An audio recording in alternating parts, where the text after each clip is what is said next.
We hope that you'll participate throughout and share your thoughts and comments in the chat box as we move through this content. You can direct those to Delia Hagan, and I'll include them as we go through it. And I also wanted to note that our panelists today really made an effort to try to make this very conversational, and to that point, we really want to hear from you and hope to include a lot of your thoughts as we move through the content today. So now I'd like to introduce Rudy Lozano, one of our panelists for today, who is the Program Manager for the Fellowship Initiative in Chicago. For 20 years, Rudy has been a leader in the youth development and community organizing fields in Chicago. He's held positions in nationally recognized organizations, including the Association House of Chicago, Instituto del Progreso Latino, and Enlace Chicago. His diverse experiences include mentoring at-risk youth, teaching in alternative high schools, providing career guidance and employment services to youth, and launching the nationally recognized Community Schools program at the Little Village Lawndale High School. He is an alum of Public Allies and Leadership Greater Chicago. Rudy earned his bachelor's degree in youth and community organizing from Northeastern Illinois University and his master's degree in educational leadership from the University of Illinois at Chicago. Hi, Rudy, and welcome, and thank you for joining us today. Hi, Didi. Hi, everybody. And Rudy, if you don't mind turning your volume up a little bit, I think you're a little bit low on volume. How's this? Is that better? A little bit more would help. Okay, I'm working on it. Yeah. And I'll introduce Hilda while you're working on that. So Hilda Marie is our second panelist for today. Hilda has worked in the mental health field for 30 years and has dedicated her career to helping individuals recover from trauma. Currently, Ms. Marie is a program director at the Mental Health Association of New York City, where she provides emotional wellness assessments and services to the young men of the Fellowship Initiative. She became ordained as an interfaith minister in 2002 at the New Seminary for Interfaith Studies and is a certified youth and adult mental health first aid instructor. Hilda has taught psychology courses at CUNY and has served as a mental health consultant for numerous social service agencies in New York City, including Safe Horizon, Sanctuary for Families, Lavelle School for the Blind, and the Center for the Elimination of Violence in the Family. Ms. Marie is also a board member at Aldea Counseling Services in West Harlem.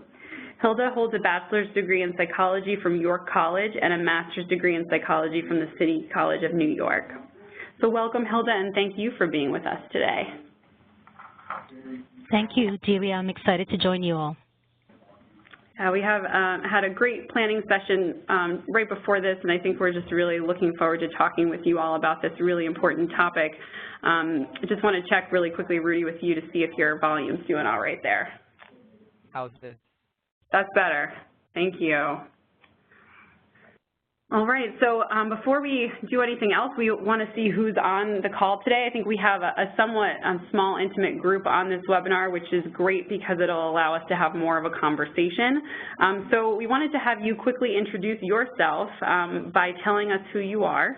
And you can just type right into the chat box one of these options that you see on the screen, whether you're a school or district administrator, a school-based mentoring program coordinator, a mentor yourself, or a member of a community-based organization serving youth.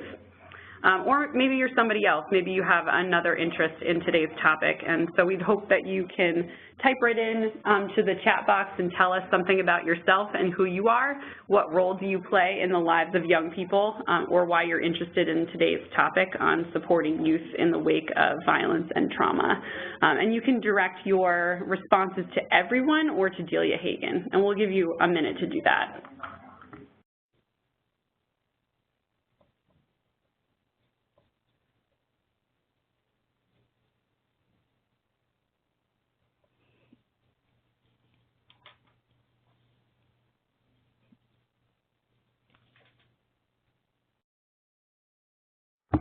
Okay, so it looks like we have some school or district administrators on the line, which is great.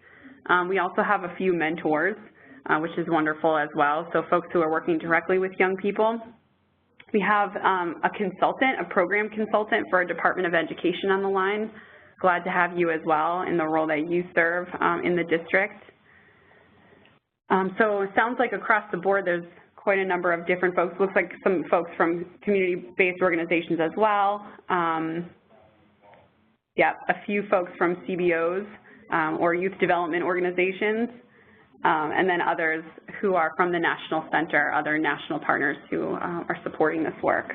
So across the board, quite a number of different folks who have an interest in supporting young people through the difficult things that they face.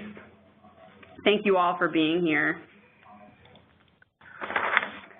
We'd also like to start by wrapping our heads around this concept today by asking you to think about this question as well.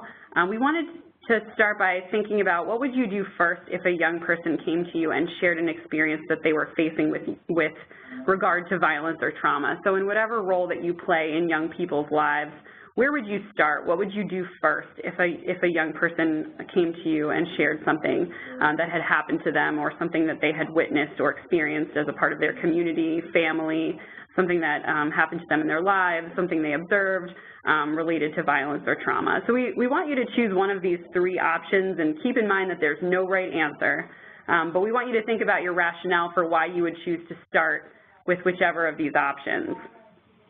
So take a moment, one more moment, and think about, would you focus on immediate emotional needs of that young person first?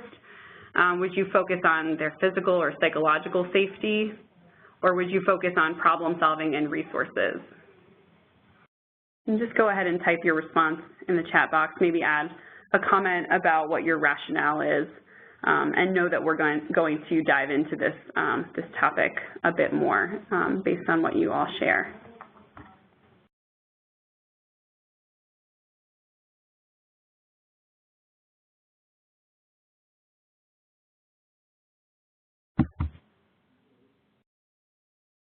All right, so I'm seeing some responses that say immediate emotional needs. That seems to be a popular choice from the folks on our call, feeling like we should deal with feelings first. Others are saying physical and psychological safety first, because you can't focus on anything until you physically feel better or have your physical needs met, whether it's hunger or immediate safety. Others are saying problem solving and resources. I want to just jump right in and fix the issue first so that the young person can then process what they're feeling. So again, pretty across the board in the approaches that we would all take. And of course, there's no right answer to this question because all three of these pieces are so important. Yeah, and Hilda, I don't know if you would want to jump in, or Rudy here, just to talk about your perspective about these three approaches.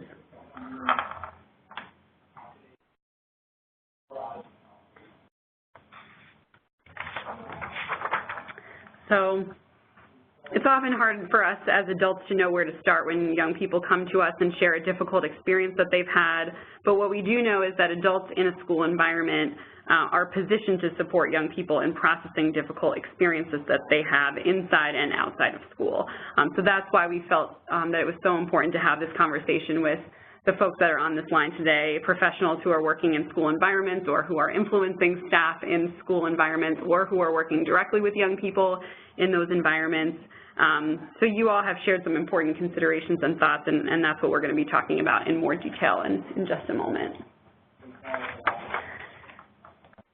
So today we're going to be talking about a mentor guide that Mentor, JPMorgan Chase & Co., and Mental Health Association of New York put together to help adults have these difficult conversations with young people. But as we move through this content, we want to acknowledge how difficult it can be for us as adults to talk about issues related to violence and trauma. If we've never faced these challenges in our own lives, we may not be able to relate.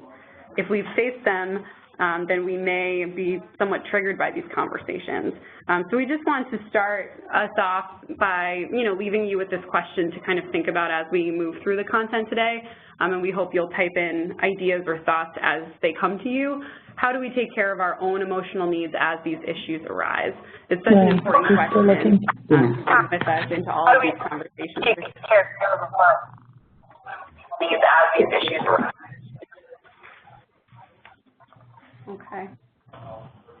Feel free, as I said, to participate at any point. This is one I really did want to say, so that's another recording. I think we may have a muting issue, so if everybody who's not speaking wants to just mute themselves, then we can but that sounds better. Okay. So I'd like to give you some background about Mentor's partnership with JP Morgan Chase and the guide that we'll be discussing today to help frame our conversation. Mentor has collaborated with JP Morgan Chase for the past 3 years to build a field of support and expand opportunities for young men of color through effective mentoring. Through our partnership, we have developed training, tools, and research briefs to support youth and their mentors who are part of a program called the Fellowship Initiative, which you'll hear more about from Rudy Lozano in just a moment. One of the tools we created as part of our partnership is the Guide to Supporting Young People in the Wake of Violence and Trauma. In the fall of 2016, JP Morgan Chase let Mentor know that mentors in their TFI program had begun expressing concerns about their mentees, who were dealing with daily tragedies in their communities. These concerns arose primarily from episodes of police violence and brutality, and the loss of young people of color's lives at the hands of police. Young people like Paul O'Neill, Michael Brown, Freddie Gray, and countless others. I think we're having a muting issue as well, so maybe somebody can mute themselves. Please, everyone mute yourself. I'm trying to mute you, but it's not quite working, so if you're off mute, please mute yourself. Okay, I think that's better. Thank you. Sorry about that. It's always tricky when folks are joining. Sometimes it's tough to stay muted, but I think we're better now. Yeah, so this is the reason that this guide was created was because many of these tragedies that were happening in young people's communities were making mentors feel that they were ill-equipped to address and process these events with their mentees. Mentors sensed the fears that their mentees were facing, and they struggled to bring up these issues and talk about them in sensitive ways and in effective ways. And they needed guidance and recommendations for how to begin these conversations, and then also to understand their role as a support system for young people. So as you heard from Hilda's bio, the Mental Health Association of New York partners with TFI to provide emotional wellness support and resources to the fellows and TFI staff. Mentor collaborated with JP Morgan Chase TFI leaders as well as the Mental Health Association of New York to create this resource in response to these concerns. I had the privilege of being a part of this great team. As we brainstormed recommendations and important tips for mentors based on mentoring and youth development best practices, we recognize the diverse experiences that youth have with violence and trauma, from experiences with discrimination that impact their lives directly to issues of systemic oppression influencing their communities in pervasive ways. We discussed the broad range of challenges that young people have with regard to equity and justice, from racial profiling and discrimination based on sexuality and gender, to pervasive challenges like food injustice and homelessness that impact whole communities. And as a result, this resource was broadened to address a wider range of negative experiences that young people may face with regard to violence and trauma, and to provide a general framework for mentors to help them gain insight into the challenges that youth face, understand their role as an ally to young people, and communicate effectively as they provide critical support. And as we created this resource, we knew that a webinar would really help us unpack some of these recommendations a bit and help mentors and mentoring practitioners, including those working in schools, to apply its insights to the specific communities and groups that they seek to serve. And we all felt that this was a really important topic for school-based mentoring practitioners and mentors who are well-positioned to support young people with the challenges they face inside and outside of the school environment. But as all of us do, we may struggle with knowing where to start. We know that many of you have deep experiences working with youth in school and district contexts. So again, we hope you'll participate and share your thoughts as we move through our conversation today. And as our panelists will discuss, this resource provides concrete strategies, recommendations, and guidelines for all mentors to help them have conversations with youth about challenges they face related to violence and traumatic events. It's a very sensitive topic for many adults, not to mention youth, and as a result, you'll find that this resource really emphasizes self-reflection and awareness of one's own triggers as a mentor. It also encourages mentors to seek help and support from others and to partner with others to help young people make sense of their experiences, find hope, and create meaningful change. You'll find a link to the resource in the chat box, which I posted at the beginning of the webinar, so you can click and follow along if you like. And now I'm going to turn it over to Rudy, and he's going to tell you a little bit more about the TFI fellows whose experiences inspired the recommendations that we'll be discussing.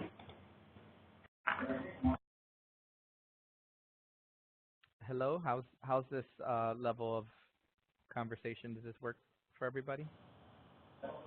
Yeah, that's good, Rudy. It could be a little bit louder, but we can hear you. Okay, I'll try and project a little louder. That's perfect. Thank you. So thank you for the introduction. Thank you for the opportunity. I'm very excited to be on this webinar today. I'm going to jump right into it. TFI, or the Fellowship Initiative, is a Young Men of Color college access program that provides comprehensive wraparound supports for the young men in this program. The young men in this program are in high school. It's a cohort model that we start in their sophomore year of high school, and we continue until they graduate high school. We are based in 4 cities. We're in Chicago, Los Angeles, New York, and Dallas, and we are currently serving 200 young men who are all currently sophomores in high school throughout the country. This program meets 3 Saturdays a month for 3 years. We do a number of activities with the fellows. Much of it is around supporting them academically, providing enrichment when it comes to going to college, such as test prep. We do college visits, and we really sort of walk step by step with parents and the fellows through the college-going process. We also, once the fellows graduate high school program, we work with the fellows until they graduate college as well. So it truly is a multi-year program. One of the components in the program is mentoring, and all of the fellows in the program receive a mentor for the duration of the program. So all 3 years of their high school years, they have a one-to-one mentor that works with the fellows. The expectation is that the mentors will stay in communication with fellows once a week, and that can be via phone call, text message, email, and then they meet face-to-face once a month. So there is an ongoing relationship being developed with the fellows and the mentors over the 3 years of the program, which really is what led to this guide and what led to some of the impact that we're seeing with TFI between mentors and fellows. And throughout the program in general, I just want to share a couple of quick stories of how much of a difference or how impactful the program can make when we create a safe space for fellows to share what is going on in their lives on a social, emotional level, but also when we provide the kind of supports necessary in the communities where our fellows are coming from. So we meet 3 Saturdays a month, as I mentioned, and throughout those Saturdays, every Saturday, we provide an opportunity for fellows to share out with one another what is going on in their lives, whether it be positive, negative, a success, a highlight, what have you. And so there are three stories that I'll share briefly with you that occurred during these share out moments. And the first one was kind of a breakthrough that then led to a domino effect, if you will, with the rest of the fellows. And that was one of our young men was visibly disturbed coming in on a Saturday. He was normally a very outspoken young man, but this day he was pretty quiet. You could tell he had been crying and was emotional. And so I went up to him and asked him how he was doing. And he shared with me that he had just received the night before information that his father had stage 3 cancer. And so obviously he was very upset about the situation. I had shared with him, well, if you want to share that with your fellows today, you're more than welcome to. We're here for you. I want you to know we're here to support you. And if you also don't want to be here today, I completely understand. On the contrary, he said, no, I want to share. It's the reason I came today, and I want to seek the support of my brothers, which is common language amongst our program. So he actually shared that information, explained that the reason that he was there after hearing this information is because he wanted to ensure that he had his support network in place and that his brothers would be there for him. immediately after he shared, and he was very emotional, it was a very emotional episode. There were 40 fellows in the cohort. All 40 came up to him simultaneously and gave him the largest group hug of teenage boys I've ever seen in my life. So that was the impact that it had. And after that incident, I think it demonstrated to the rest of the young men in the program that I can share anything. I will be supported. I will be comforted. I will be affirmed on what I'm going through in my life. And I'll be really quick about the next two. After that, another young man who had been in the program for about a year at that point, had shared that he had had suicidal thoughts previously, a year before, and that he had acted upon them a couple of times. And so he shared with the group that he, through the program, through these opportunities, had come to an understanding that this was an important stage in his life, that he understood there would be ups and downs, and it's this program that's allowed him, and the comfort and support of the mentors as well as the fellows, that has allowed him to go forward. As soon as he shared that, there was an immediate reaction by the other fellows who had said, we would have never known if you hadn't shared that with us. Thank you for sharing, and we value you. And 3 or 4 fellows immediately started sharing how they appreciate what he brings to the fellowship, and they started to give him praise and support immediately. And he went from being emotional and shaky to smiling and being very proud to be a part of this group. So those are just 2 stories. And then the last one I'll share is we were on a mural project, a 4-day project that we had been working on with the fellows, and somebody's favorite song came on, and these are all, once again, 40 young men, probably juniors in high school by now, and they all started dancing together, doing, I don't know if it was a cha-cha slide or some sort of group dance, but they probably took about 15 minutes just to show each other their moves. They got in a circle, they formed a cha-cha slide line, they did all kinds of different dances, but that's just the kind of impact that TFI is making, where these young men can feel very safe about sharing the difficult situations occurring in their lives, but also being able to have a good time and just enjoy each other's company. So I'll stop there. Thank you again for the opportunity. I look forward to the conversation moving forward. Thank you so much, Rudy. I feel like those stories really illustrate the kind of environment that you work to create for the young people in your program, and that definitely sets the stage for the conversation we're about to have. While Rudy was talking, I wrote into the chat box a question. Have you ever worked with young people a young person who's experienced violence or traumatic events? Or maybe a better way of asking this question is, has a young person ever disclosed to you an experience that they've had? Which is really what we're about to chat about, is ways to respond when this happens. So type yes or no, and feel free to share your story. We'd love to incorporate the insights that you all have as we talk through the next few questions. But we're going to have a conversation with Hilda and Rudy now about the guide and some of the things that they were thinking about when they wrote it. And Hilda, I don't know if there's anything you want to share before we launch into the guide, just about the framing and what we were thinking about when we created it. I think, Hilda, you might be muted.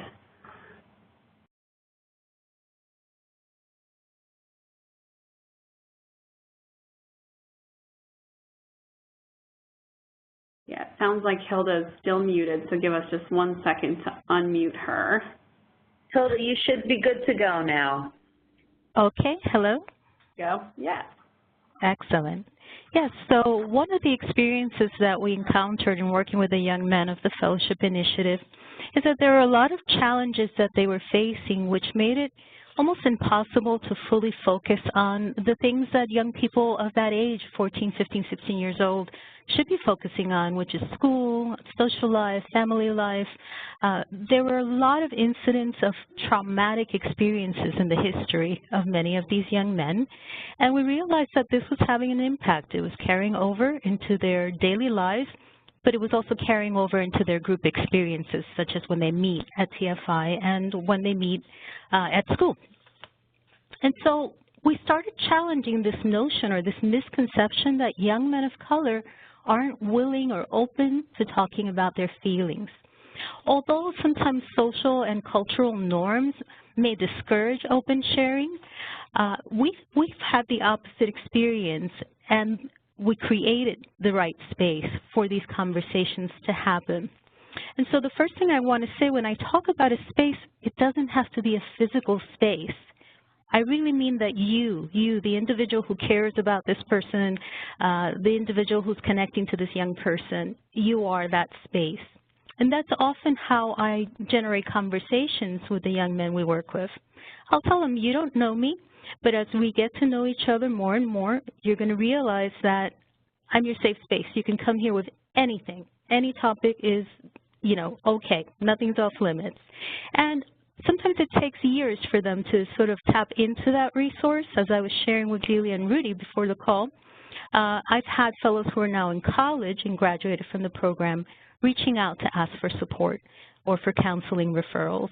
So I think you plant a seed, and sometimes it takes patience and time, but very often we'll see the outcome a long time later. We want to encourage a culture that really fosters communication and an open expression of emotions. Rudy shared about the check-ins that they do with fellows. That's an amazing opportunity to just kind of find out in a group setting what might be happening with individuals. We also give them a lot of guidelines to keep sharing safe. And so some of the things we talk about is, what kind of values do you want to bring to this group or to these group discussions? What's important to you? And they'll come up with things such as, no judgment, or, turn off your cell phones and focus and pay attention. But they start to create a setting where they actually feel safe in sharing more and more as they become more comfortable with each other.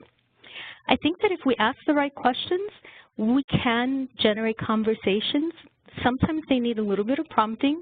One of the things that I commonly use, and I've been using more and more, and it's been really helpful, is I'll ask a young person, I don't know you, but as I'm getting to know you, what do you think would be absolutely essential for me to know about you? You'd be surprised how much information that simple question generates. What icebreakers?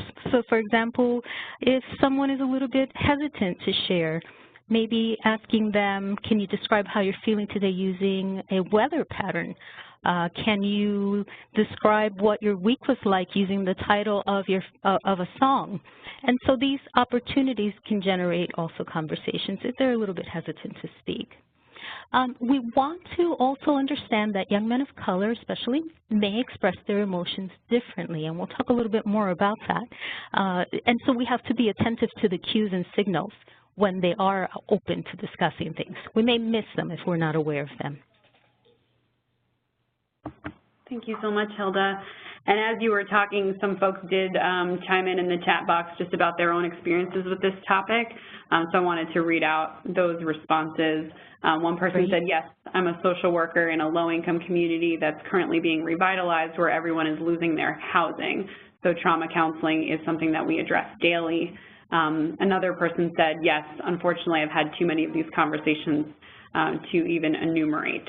So definitely this is a topic that resonates with the folks who are on our call, and we hope that you'll continue to share some of the approaches that you've taken as we talk through the guide.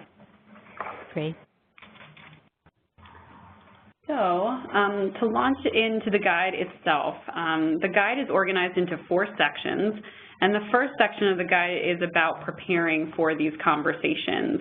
And so rather than going over line by line what's in the guide, you guys will have the opportunity to read that. I wanted to more ask Rudy and Hilda directly, based on their experiences and their work on this guide, what should mentors keep in mind as they are preparing for having conversations about violence that is impacting young people's communities or traumatic events that young people may share with them?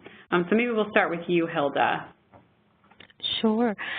When talking about individuals who've experienced trauma, we often touch on the topic of resilience, that ability to sort of bounce back and recover from traumatic events. And one of the factors that really supports resilience in young people is simply the presence of one adult who cares about them, who they're connected to and they can talk to. That alone actually can address many needs and plays a role in preventing suicidal thoughts, depression. Sometimes one person is enough. So I just want to highlight that although we don't always have the ability to fix the problem or the issue, our presence is enough. Our support can be enough, initially at least. Obviously, action is always better and useful. But I always say that when we think about the word listening, listen and silent have the same letters in them, and I use that as a reminder that sometimes just being present and silent is one of the most powerful gifts that I can offer the young people I work with. Thank you so much, Hilda. And Rudy, curious if you had anything to add. Yeah, I would just add that in my experience, it's also an opportunity to let fellow students know that this is a safe space where they can share whatever their feelings are, whether it be anger, whether it be sadness, whether it be joy, that sometimes they need to hear the exact language that it's okay to share your emotions here in this space. I will not judge you. I will affirm your experiences. I may not even help you solve them, but I will be here to listen to you. And I think that opens the opportunity, even if the students don't share at that moment, it lets them know that you are willing to listen and that you are willing to take the time to help them deal with their issues. And I think it's okay. I think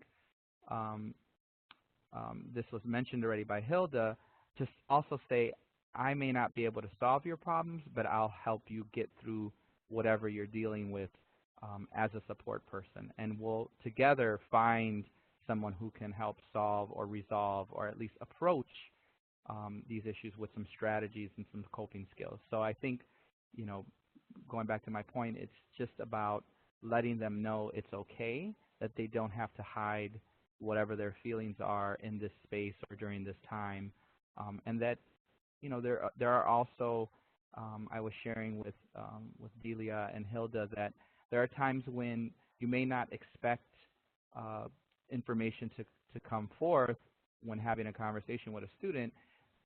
Just last Saturday, I had asked one of our students, how are you? And I just noticed that he was a little sort of quiet, maybe you know, a little detached from the group, and he immediately went into his issue of dealing with his father, who happens to be absentee in his life, and how that now is taking a toll on his younger sister, who is unaware of the father's tendencies to promise and overcommit, and then not show up and not be present. And so he was angered and emotional about that situation. And so this came out of me just asking, is everything okay? Are you okay?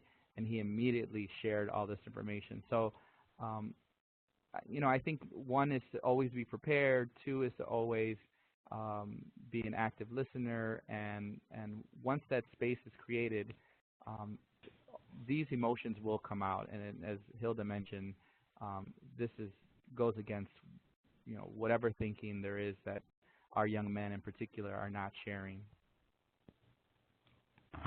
Thank you so much, Rudy. That's great. Yeah, and I think one of the questions that that has come up throughout, you know, this conversation is about how do you know, when to push and when to give space. And so we don't have to talk about that now, but I was curious if Hilda or Rudy, if you had any tips or tricks for how to notice those cues about when it is time to have this conversation, or when it's time to give some space. Okay, great. I think sometimes the cues can be very subtle. So one example that I use is in conversation with a young man who is clearly struggling with a history of bullying. I found that he really couldn't talk about that experience, but he would often mention a particular song, a rap song that he really loved and listened to all the time. And I asked him, could you share that song with me? And the next time he came in, he actually brought the printed out lyrics, and he had the YouTube video on his phone to show me. And the song itself was his story, his experience of being bullied, about his clothing, about poverty, about not fitting in. And the ultimate lesson in that story that he could talk about was that these things actually made the person in the video a better person. And it generated a conversation about how it might make him a better person. I always advise, though, the precaution of not unwrapping something that's too big, too immense to actually wrap up at the end of the conversation. And so sometimes a very intense conversation can get generated, and I think we need to make sure, for the safety of that individual, that we have a plan for follow-up, for continued conversation, and that that person is leaving the space feeling heard and supported, and not going home and then having some sort of reaction where we can assist them because we're not present. Thank you so much, Hilda. Yeah, and I'm just curious if either of you have other tips or strategies. I think that's a really good concrete one for engaging someone who may not be ready to talk directly about their experience. But are there other tips or recommendations that you might have for starting this conversation, approaching these topics? How might a mentor start this conversation with a young person? Well, I wanted to share another incident, Delia, or situation that our new cohort, we actually have since graduated. Since beginning TFI, we have graduated one cohort, and now we're on to a second cohort in Chicago. And so we have a new group of fellows who are just getting to meet each other. We are now just creating that safe space collectively, and we're working towards providing a space where everyone will feel welcomed, not just by our TFI staff, but also by our fellows. And ultimately, our goal is to create a supportive, encouraging, loving space that doesn't just come from our adults, but also comes from our fellows, and creates a peer-to-peer positive network as well. So currently, we are actually grappling with one of our students who, on the first Saturday we gathered, was really bullying a lot of the other students, which is not uncommon amongst teenage boys. They kind of like to roast each other. They like to throw shade, as they say. They like to make fun of each other and tease each other, and that's usually the space that they're familiar with, comfortable in, and it allows them to really deflect and be defensive about whatever is really going on in their personal lives. So we have identified a young man like that in our group who is obviously dealing with probably past bullying himself, or has to deal with that kind of environment outside of our program. And so our approach is to work as a team, right? And so all of the staff have now become fully aware of what triggers that young man, what kicks off sort of his then need to start sort of teasing and making fun of other students. And we've approached this as a team, so we're all aware. We're keeping an eye on the situation in every class. Every time we change situations and environments, we're sort of making notes and sharing with one another. And our goal ultimately is that we know this young man is actually a leader in the group, but hasn't yet learned how to demonstrate that in a positive way. It's all sort of a negative sort of leadership approach. And so our goal is that we know we can sort of turn around the behavior, and once we do, we know that the entire group will literally follow his lead. And so our approach is, no matter how long it takes, we're going to continue to work with this young man until he realizes that he can still achieve whatever goals he wants, whether it be attention, spotlight, just positive feedback, that he can do that without being negative towards others. And so our approach is really a team approach with the goal of making him one of the leaders, if not the leader of our cohort, so that he can then demonstrate not the negative behaviors, but the positive behaviors. So that's one of the strategies we're taking, and we're pretty committed to seeing that through no matter how long it takes. Yeah, Rudy, that's so interesting to hear the way in which you show how invested you are in the young people that you work with and sort of the unconditional positive regard that you offer to them. We're getting some comments in the comments box about somebody saying, in my school we work similarly to build a culture that is safe and nurturing. Another person has asked a question along sort of the same lines of what you've been talking about, Rudy, which is how do you sort of cultivate this sense of commitment from the young men themselves in the group? So we know you're very invested in the young people, but how do you sort of promote their investment in the program and in the group that they're working with? Yeah, great question. I would say that it starts with the application process. It's a selective process, and so in order to be in the program, the young men have to fill out an application online, they have to submit an essay, they have to get 2 letters of recommendation, and then they have to agree to participate 3 Saturdays a month for the next 3 school years, which is a huge commitment. So the buy-in sort of comes in at the front end in terms of their time. Now, obviously, once they're there, we have to create that culture. So there is an initial buy-in. A lot of the activities that we do throughout the day, it's a full day of activities too, by the way. It's from 8 a.m. to 3 p.m. So it's pretty much like the 6th day of school. We split the day up with academic enrichment in the morning and then experiential learning, project-based, problem-based activities during the afternoon. And that focuses a lot on college and career development. It focuses on leadership development, and it focuses on just sort of social, emotional, personal character development. And so we try to make it as fun and interactive as possible. We partner with other organizations that are well known in the city of Chicago, and we try to use different avenues like the creative arts, if you will. I mentioned murals previously. We take trips, so we have college visits where we actually leave the city for a couple nights and visit colleges. So they're getting a lot of sort of first experiences through the program, whether it's leaving home, visiting colleges. And our third summer into the program, we take an international trip as well. All of these activities are paid for by the program, so there's a huge incentive by the young men to want to participate, to experience all these things together in a group. And our ultimate goal is to get them to college with as much scholarship or grant funding as possible. And so there's a long-term goal, and then there's a lot of short-term goals along the way. And throughout, we're constantly intermixing the students so that it's not just all the students from the same school hanging out. So we recently created a seating chart. When we do any of these overnight activities, we intentionally mix the students up so they get to meet students from different parts of the city, from different schools. And so, and this all sort of wrapped with the culture that we're describing of encouragement, positivity, affirmation, love. They sort of, once they own it, they do a lot of the work themselves. The fellows actually become their own form of accountability.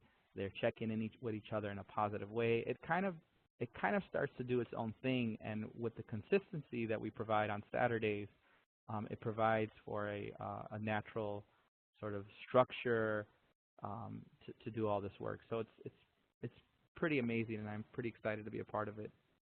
Awesome, Rudy. Yeah, thank you so much for speaking to that, because I think it's so important to think about like all the things you put in place before, you know, times get difficult or a young person has to share something emotional. You know, there's so much that goes into just building a positive environment where someone does feel invested and comfortable. So thank you for elaborating on that. I'm going to move us forward to the third section of the guide, which is about providing emotional support. Once you are, in this conversation, what do you do? How do you respond in a sensitive way and provide effective support? So Hilda, I wanted to start with you and see if you'd want to share any tips about that aspect of this work. Yes, I think that it's so important that even if we have not shared these experiences or not familiar with the difficult experiences that our young people are having, that we can ask them thoughtful questions, that we can ask them questions that allow them to reflect about how they feel about it, while always acknowledging and validating that, yeah, this is real, this is challenging. I think it's so important simply to hear them and to really allow a space for them to talk about these emotions. Sometimes, however, the expression of emotions may show up in ways that are different or unexpected. And very often when I'm working with youth, they'll say very sort of all or nothing types of statements. So for example, I hate cops. I wish I could kill them all. An adult might react to that with, oh, it's not good to be so violent, or that's concerning. Maybe we need to talk to someone about it. But I think it requires a little bit of exploration. Why do you feel that way? What do you mean by that? What are your experiences with cops or the people that you know and love? What have their experiences been? And so we allow a space as opposed to getting stuck in the reaction, which especially for young men can often be more physical in expression or more angry. When I ask the fellows what's the emotion they're most comfortable expressing, they always say anger as a group. So when we have this group discussion, anger wins as the easiest emotion for them to express. One of the things I ask young people as they're sharing about difficult situations or their reactions to those situations is where they're feeling it in their body. If it's anger, where is it? If it's fear, where is it? And is this a trigger? Is the topic a trigger? Is remembering this experience a trigger? If you can recognize where it's happening and where it's being felt in your body, you can potentially interrupt that cycle of distress or of responding to that crisis. And then we can teach them tools such as breathing and meditation. But it's really important for them to recognize that when they're triggered, they may be reactive as opposed to proactive. And maybe anger can escalate in those situations. So I use these as teaching moments, really. I think there's a lot in the media lately about one particular school that replaced detention with yoga and mindfulness. So when a student acted out, they would offer them that opportunity as opposed to a punitive measure, and they totally decreased their, what is the word for it, suspension rate. I want to encourage adults to take their time when having difficult conversations or when young people have trauma or other experiences they may share. One of the things that really takes patience and time is trust building. Sometimes these young people have been let down by the adults in their lives, and so this experience of being told that you are their safe space can feel a little bit foreign. And there might be some mistrust. There might be some testing of your limits, not showing up or acting out or being late. And sometimes these are just ways of assuring that you still care, that you're still invested. No matter what they're feeling or doing, you care about that person. And so sometimes these tests are really meant to get that response from us. I also want to encourage folks, if they're going to share experiences, which we sometimes share with the youth that we work with, similar experiences or traumatic events, we should be really careful about why we're sharing and how we do that. So I think sometimes it's essential and relevant to share a little bit about your experience to open them up about their own, but not always appropriate. Assess where they feel safe. I think that's so important. This feeling of felt safety as opposed to physical safety. When you're scared, when you're stressed, do you have a person or a space that you can go to sort of regroup? And if not, can I help you create that? Where can we create that for you? So those are just some strategies for directly working with the youth. I want to highlight, though, that as the professional working with a young person, we really have to commit to self-care.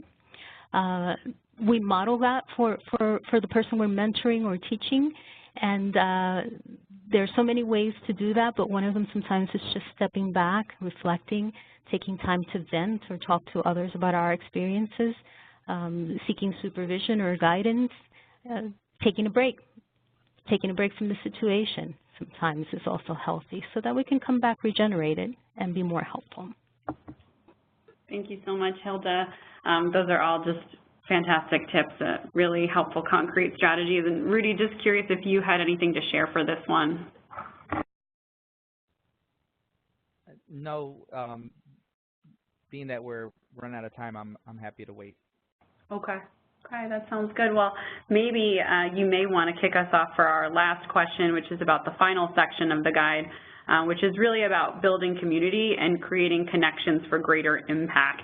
So my question for you both about this piece of the guide is, what else can mentors do to deepen their impact and help young people and their communities heal during difficult times? Yeah, I think one of the things that has worked in our experiences in our program is just spending time with these young people. The face-to-face once a month expectation from our mentors is really critical time. It's an opportunity to learn more about the student. It's an opportunity to learn about where they come from, who they are, and sort of affirm their experiences. And I think, that creates the trust that Hilda is talking about, and building the trust between the mentor and the fellow. And I think, deferring judgment at all times, and also not being a parent. I think one of the things that we share with our mentors is that, we have people in the program who are going to hold them accountable. They have parents. Part of my role in the program is to make sure that they're on time, that they're doing what they need to do. And so if that occurs, to make sure to be a person that listens to them, sure, hold them accountable, ask them, but defer judgment on the reasons for what they, why they're late or why they missed their appointment, or et cetera. So I think making sure to be much more of a coach, and using a Socratic method of communication by asking lots of questions versus using, judgment statements or trying to correct every single thing that the young person is experiencing. So I'll stop there. Thanks so much, Rudy. Hilda, anything else to add before we wrap up? Yes, I'm just thinking that we have to remember that we don't have to fix everything, and we don't have to do it all by ourselves. I think it's really important to pull in the community programs, their volunteer organizations, faith-based groups. Sometimes crime victims organizations have a lot of experience in helping individuals who've had traumatic incidents in their lives. And so pulling those resources in also protects us and can help us to not burn out, because it really is a team effort. And then in doing that, you're really modeling what we want to teach our young people, which is to empower them to go out there and do the same, create communities, create change, network, make a difference. We're really teaching those behaviors by showing them, modeling it in our interactions with them. Thank you so much. Thank you so much, Hilda and Rudy, for all of those tips and recommendations that you shared, and we really hope that you all on our call will access the full guide, which is linked in the chat box earlier in the chat box. I did want to share that there was some participation as you guys were talking. Some folks did chime in with some recommendations that they had from their work, including active listening, affirming feelings, being there for a student with unconditional positive regard. So that is something that folks have found useful and important in the work that they're doing in schools. I want to wrap up with just a couple of quick slides. We don't have time to talk about all of the really important connections today, but we did want to just sort of encourage folks to do a little bit more to access some great resources that we recommend that is super tied to what we're talking about today. One thing is critical mentoring.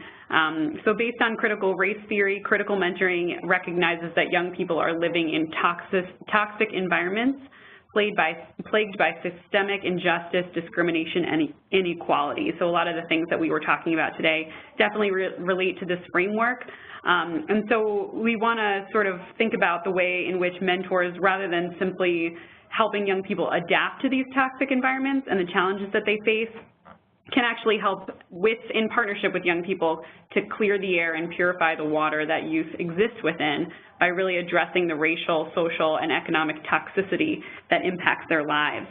So we really encourage folks to learn more about critical mentoring. There's a great book that came out called Critical Mentoring, A Practical Guide, and it really kind of helps mentors think about how to be more youth-centric in their work, how to be culturally relevant in the relationships that they're building, and how to acknowledge the intersectionality and the complexity of youth identity. So we'll link to that book at the end so you can access that as well.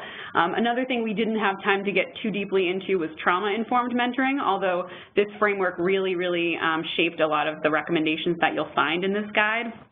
And so we just encourage folks to look more into this resource, and if you are familiar with Mentor's My Brother's Keeper Success Mentors page, which is also linked in the chat box, we will be posting a mentor training curriculum on trauma-informed mentoring in the next couple of weeks, so we hope you'll check that out if you'd like to learn more about trauma-informed mentoring.